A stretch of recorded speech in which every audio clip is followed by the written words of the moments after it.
Welcome to Legal 123s with ByrdAdatto. Legal issues simplified through real client stories and real-world experiences. Creating simplicity in 3, 2, 1. Welcome back to Legal 123s with ByrdAdatto. I'm your host, ByrdAdatto, my co-host, Michael Byrd. As a business and healthcare law firm, we meet a lot of interesting people and learn their amazing stories. This season, we're entering the sophisticated season of a business, Brad. Our theme this season is buying and selling a business. I'm feeling pretty sophisticated today, Michael, but buying and selling a business is just one season of a business. For those who don't know, what are the other seasons? Are you just passively asking me to acknowledge that you're wearing a ridiculous costume? No, not yet. Oh, okay. All right. The 4 seasons of a business are the building season, that's starting a business, Yep. The operating season, running a business, the scaling season, you're growing a business. Sure. And here we are now, the buying and selling season. Awesome, Michael. And now, as you know, we discuss Halloween on another show, how it's my favorite holiday. But today, we're actually in studio on Halloween Day. Look how amazing we look on our costumes, people. So this is now when you want me to acknowledge Yes. your costume? Yes. Okay, yes. You have outdone yourself once again, and your costume closet is not going to waste. Yes, that's true. Love it. Okay, well, I think you are taking your Halloween custom a little far, though, this year. I don't know about that, but I have a great idea, Michael. Would you like to learn about this great article I was reading recently about the fascinating history of grave robbing? Not particularly, but I know I can't stop you. Well, it's incredible. Did you know that the ancient Egyptians, they used to place curses on their tombs to ward off potential robbers?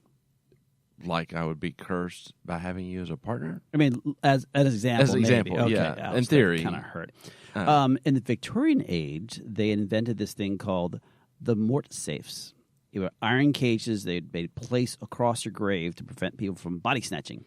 I'm still curious, like, why would someone want to snatch a body in the first place? Yeah, I don't know. I don't know. In the graves, they even had some where they had spring-loaded guns in them where they'd fire if you tried to dig them up. Can you imagine that? No, yeah, that sounds like something from tort law in law school. Yeah, sure it does, yeah.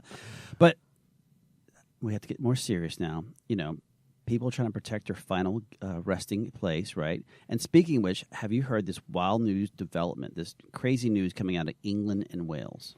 You're really hyping it up after what you just shared was pretty crazy. Yeah. What's going on? Well, it turns out they're running out of burial spaces in urban areas, so they're considering a pretty unconventional solution, sharing graves. Okay. Well, how would that work? Well, what they say is they're going to start reusing old burial plots after 75 years, but it's kind of like, you know, you're still having a roommate much longer, right? But you talk about robbing you of your space, right? I call Winston Churchill if I'm in on this, but that is pretty disturbing, actually. Yeah, I know, right? Some people are worried about family complaining that, but most experts say that it's unrealistic to expect graves to be, you know, that you can use it forever. They argue the afterlife should be fine with a little company. Okay, I'm not sure what I prefer more, that or the grave robbing story, but I think it's time to move on. All right. Well, I know we have an awesome guest waiting here, staring at me for some reason. You want to bring on Mr. Ben? You don't know why he's staring at you? No idea. Yeah, okay. All right, let's bring our guest on. Joining us today is the 4th time? Yes. Ben Hernandez with the Skytale Group. He's the founder and partner of Skytale Group. Skytale is a strategic financial and M&A advisory firm. Earlier in Ben's career, he worked with an international banking group, with a hedge fund, and financial services and advisory institutions. He got his undergrad at Texas A&M and his MBA at SMU Cox School of Business. And we have actually also been on his podcast, Sure have. Skytale Insights. Ben, thanks for being here. Michael, thank you so much for having me. Excited to be here. Yeah, you can thank me too.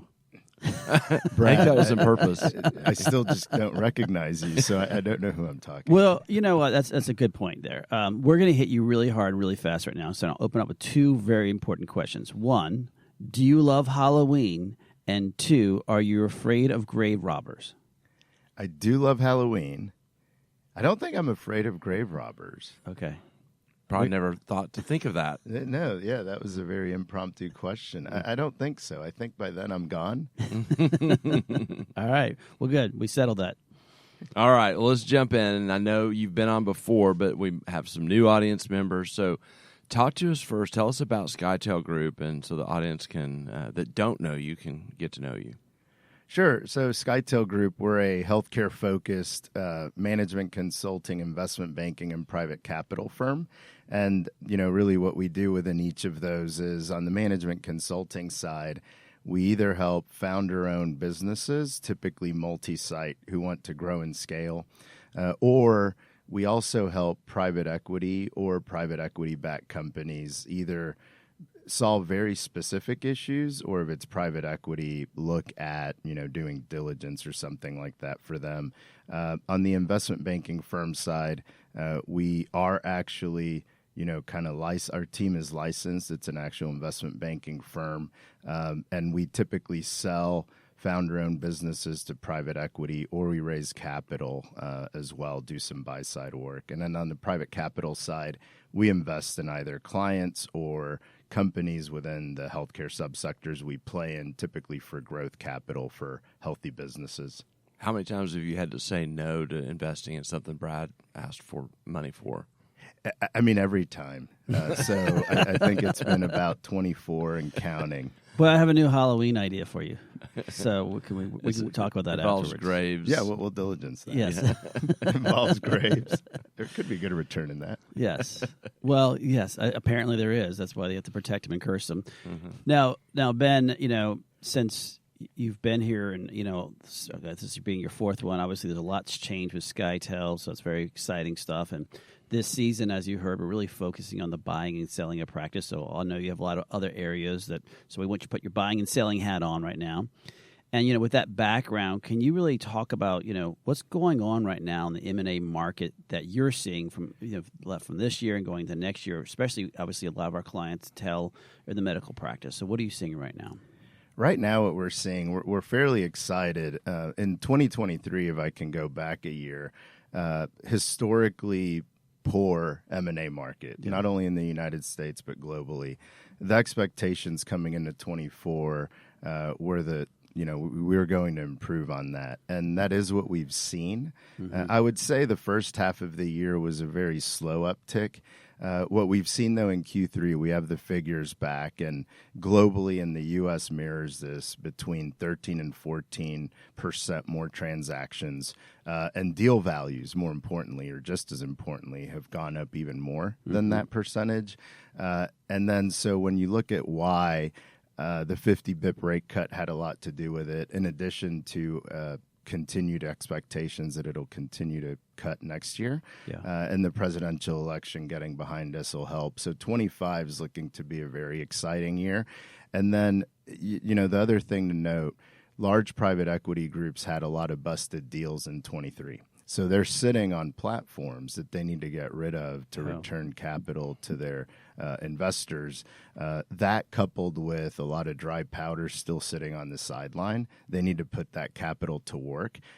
So you combine all of those things, right? Getting the presidential election behind us, rate cuts, busted deals last year that should be coming back to market, and then capital that they need to deploy. We're looking at a pretty exciting 25, I think. So we're advising, anyone thinking about selling at all within the next 12, 18 months is to start, working with your attorneys, working with your investment bank, your consultants, whomever it is, to just be ready to take advantage of that market if and when you're ready. Are you seeing then, I know you've talked about this before, you have, over 200 something different buyer groups that you visit with. Are you seeing them being more picky about what they're buying right now, or just because of the shift? Right now, yes, especially if they already have a platform and they're doing more of the tuck-ins, 1-2 locations. Mm-hmm. This year we've seen a lot of pickiness, a lot more stringent diligence that's being done, taking a little bit longer. It's balanced out fairly nicely by new entrants into the market, fortunately, who are trying to find that first asset. That has somewhat helped. Yeah. But yes, we have seen a lot more pickiness around mandates that we have on market. I'm curious, too. I'm thinking specifically about the aesthetic market because we've done a lot of work together there. And have you noticed, kind of picking on this pickiness theme, a difference in how buyers are viewing the surgical side of practices, those that have a plastic surgery practice or other type of elective surgical practice? We are.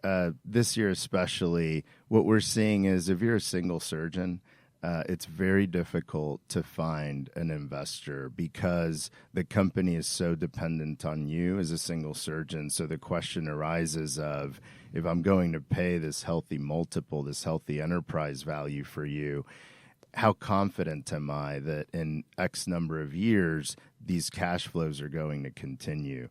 So there's a lot of questioning around that. Anyone who has either multi-surgeon practice would work pretty well. We do well with those. Or if you're able to substitute some of those revenues with a combination of non-invasive, such as core med spa type services to lower your surgical mix percentage, that works well as well. Interesting. How much? So if a single surgeon practice was thinking, I want to have an exit strategy, so I'm either going to start hiring more doctors to scale and be ready for market, or do some form of merger or combination with another smaller practice. How much time do they need to have to prove that out for it to kind of work with the buyers out there? I think ideally what we would suggest is have at least a year to a year and a half of that surgeon coming in. The reason being, you want to be able to show that you can bring someone else into your organization and ramp them appropriately. And by then, you're also able to project a little bit more accurately what you expect going forward. I would say once you go beyond that second surgeon, so let's just pretend academic example, if you have a fourth surgeon that's just coming in, that would be okay at that point to go to market and try to get some credit for that fourth surgeon, because by then you're able to tell the group, hey, look, it went beyond me to surgeon 2 to surgeon 3. Here's the expected ramp. Here are the lessons that we learned.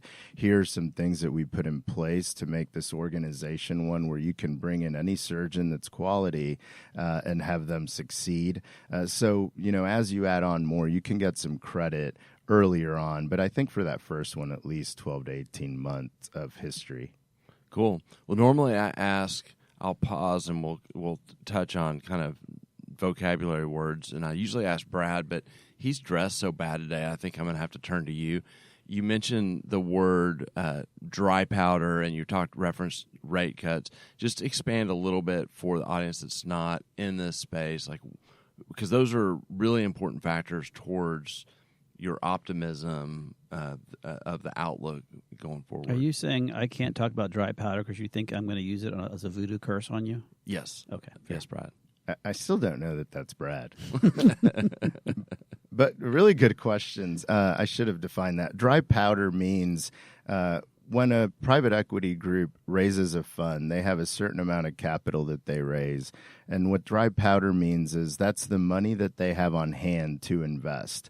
And they have to invest it within a certain amount of time in order to give that return to their investors. So when we say there's a lot of dry powder out there, what we mean is there's a lot of capital on the sidelines that they need to put to work. And then the second question was just the interest rate cuts. Yeah. There was a rate cut a few months ago that they're projecting will continue.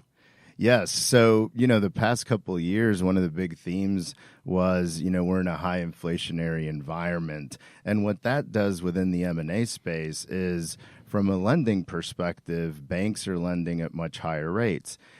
Private equity, what they typically do when they invest in something is they'll put their investors' capital to use, but they'll typically leverage, meaning they'll put debt on these businesses at about a 3 to 4 times rate. So if I'm investing $1 million, I would expect that you would see $3 million or so coming from debt as well to make it a $4 million investment. That typically gives greater returns because debt is cheaper than equity. So what's happened in this environment is not only are banks charging more from an interest rate perspective, which means that if you are a financial sponsor borrowing capital, it's a higher cost of capital, which is more difficult to get those returns, which could slow deal flow or make the valuations a little bit lower. In addition to it makes banks a little bit more nervous to lend because, higher interest rates mean higher default rates as well and the like.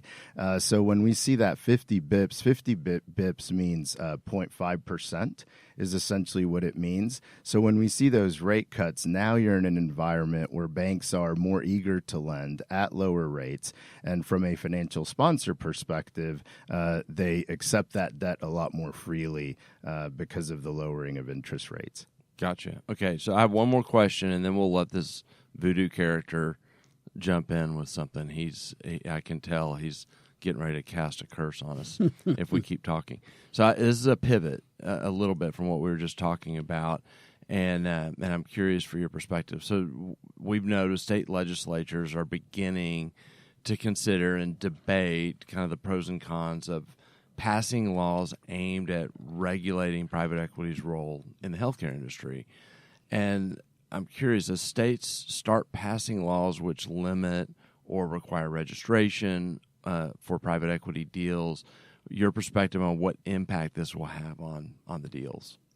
Yeah, this is a really important one. I would say coming out of the J.P. Morgan conference a year ago, folks were fairly nervous, primarily around the uncertainty. There was the California bill that was, on Governor Newsom's desk. I think that helped a lot. So what that bill was going to do is essentially give the Attorney General the ability to thumbs up or thumbs down a deal. And California already had laws in place from a regulatory perspective where OHA was already reviewing the transactions, which ended up being a blessing because the reason for the veto is Governor Newsom cited redundancy. And that's important because California typically is a leader in state regulation. Had that passed, I think you would have seen other states, pass them as well. I think there were 6 other states that tried to pass those laws, similar laws that already had laws in place. That we see now kind of a tempering of that. And I eventually would love your opinion on this as well, because I'm sure you guys know this a lot better than I do. So right now, though, it's not all rosy. We have seen very large funds that are always in the paper. They have gotten away from healthcare.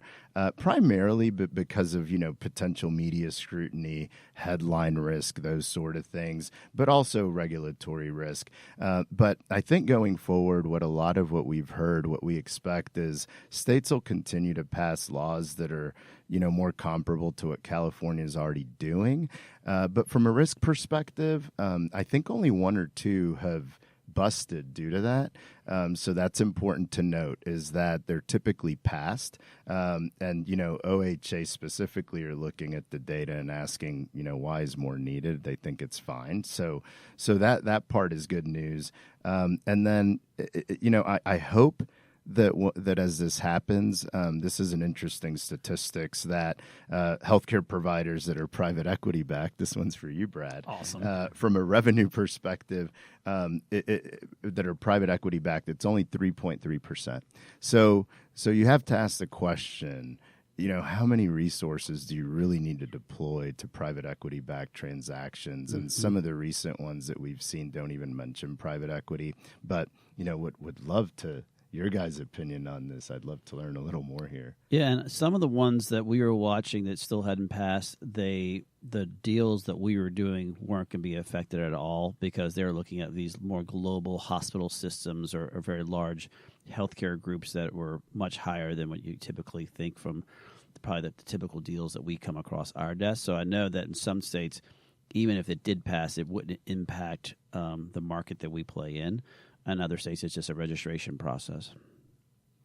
That's great. Yeah, like Pennsylvania, I think, is only healthcare facilities. So like hospital to hospital. Yeah, right. Yeah, it starts. You have to dive into when you start going through that one. It's being a licensed facility is what they start looking at. Well, most of the medical practices we work with aren't going to be licensed facilities, so it's irrelevant to what they do. But of course, it does cause a pause because everyone's like, "Oh wait, does this impact us in this state?" And so that's just understanding it.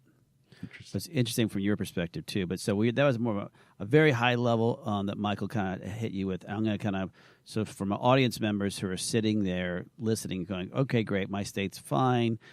This is going to be one of the biggest events of their life, and you're helping kind of shepherd them through this process. What do you do to help manage the client's expectations through the whole M&A process? I think, we do a few things. As you said, it's important for everyone to realize this is one of the most important things that will happen to you as a business owner. So we take that very seriously. Right. I think, number one, before they even become a client, when we put a pitch in front of them, we try to bring it to life as much as possible. We try to also be conservative, realistic, but conservative. From a valuation perspective, absolutely. But also there are other deal terms that come up that you want to be sure that they know about. They're going to ask you to stay on a number of years. They're going to ask you to roll equity. As much as you can bring to life for them to prepare them, to allow them to say yay or nay on even going forward. I think once the deal process starts, it's important to remind our clients of that. Hey, this is the process we're about to go through.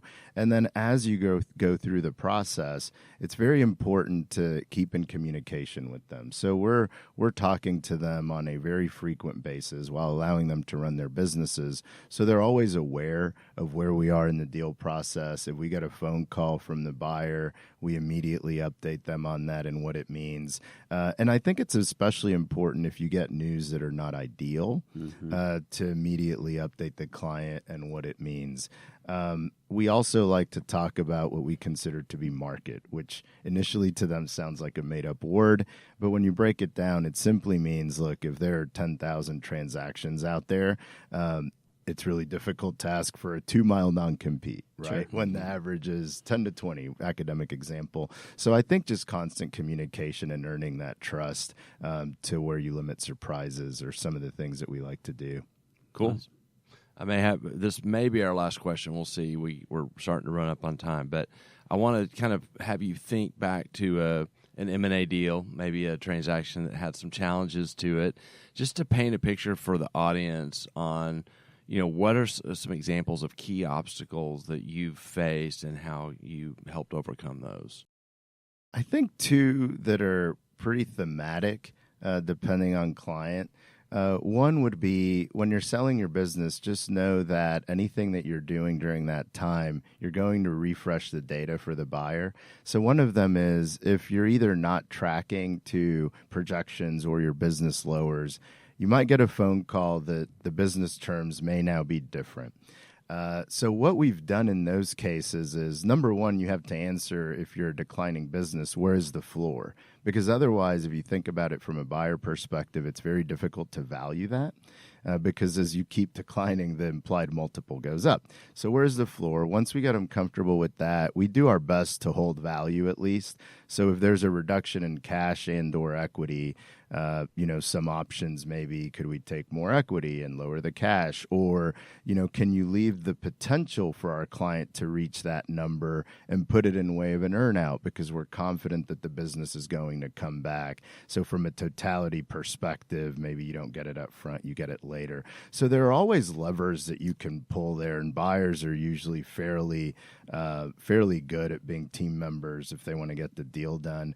I think another one that's happened this year certainly would be a non-owner provider who is asked to stay on and sign an employment agreement that could be viewed as a little bit more punitive.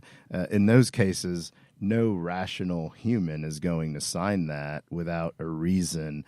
So, we try to propose solutions such as, could there be a bonus tied to that signature? Could there be some equity given up by either the buyer or a client, or a combination of, or C shares? Same concept, right? Is we're both trying to get something done, and you have to do something that makes sense in this case to the non-owner provider. So those are a couple of examples, Michael. Awesome. Yeah, and I think it goes back to, you said this earlier on, if you're trying to scale and bring on that doc, it's a year and a half for that first doctor, and as you add other doctors, you're kind of repeating it. And this happens often is the case is that as a senior doctor might be wanting to slow down, and I think the more that they can position themselves that, look how well we can do, and I've cut back on my surgeries, so they don't feel the need to be hitting at the same level. So I think that's really helping them set themselves up for success. Yeah, and I think you said it perfectly. I think a good way to summarize that is an ideal utopian business is one that doesn't need you, the founder, right? And what you described is getting to that level, to that step. Yeah, we're halfway there. We don't need Brad anymore. Yeah, I know. I don't think that's him. Cut that right there. Just don't let them get in the podcast. Can that's going to be in our highlight? Okay, that's an ender. We were out of time, and we had to end with one last poke at Brad. Thank you for joining us on the Legal 1-2-3s with ByrdAdatto. It was, as always, insightful and fun.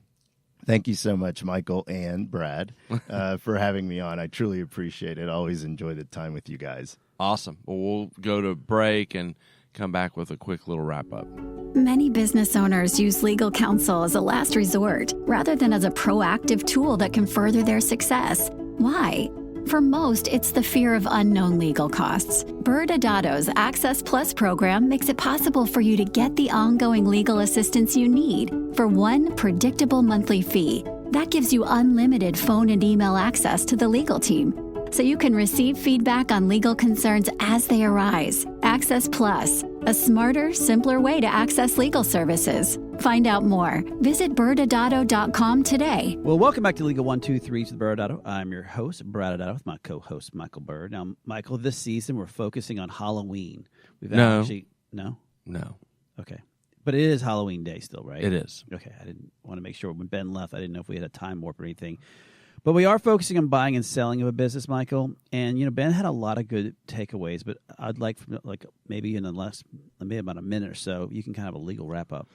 Yeah. So one of the things that Ben talked about, that he expanded on this idea of, where do the single surgeons stand right now? And we have a lot of our clients who are in that role. And so they are thinking about selling, and they're finding out that there's really not a market for a single surgeon practice. And Ben kind of expanded on the why, and in the sense that buyers want multiple revenue streams from a risk perspective. And so we really have noticed in this last year a palpable lower amount of single surgeon deals. We had a few when it was early on, and it was the gold rush to try to get acquisitions in place. And so for those out there that kind of fit that profile, our encouragement is, if this is a potential exit strategy for your practice, then it's time to start planning now, and to look at what are some scaling strategies potentially to grow and increase your revenue streams, or potentially doing a Main Street deal. Yeah, absolutely. All good takeaways, Michael. So I'm going to close this out today. And we will be back next Wednesday. By the way, I do like closing this season with Ben kind of giving us a summary of what's going on. But next week we have another guest joining us, which will be a returning guest, David Mendel, and he's really going to discuss what do you do once you have a big transaction, when you get all that money and after you sell your business. Thanks again for joining us today. And remember, if you like this episode, please subscribe. Make sure to give us a 5-star rating and share with your friends. You can also sign up for the ByrdAdatto newsletter by going to our website at ByrdAdatto.com. ByrdAdatto is providing this podcast as a public service. This podcast is for educational purposes only. This podcast does not constitute legal advice, nor does it establish an attorney-client relationship. Reference to any specific product or entity does not constitute an endorsement or recommendation by ByrdAdatto. The views expressed by guests are their own, and their appearance on the program does not imply an endorsement of them or any entity they represent. Please consult with an attorney on your legal issues.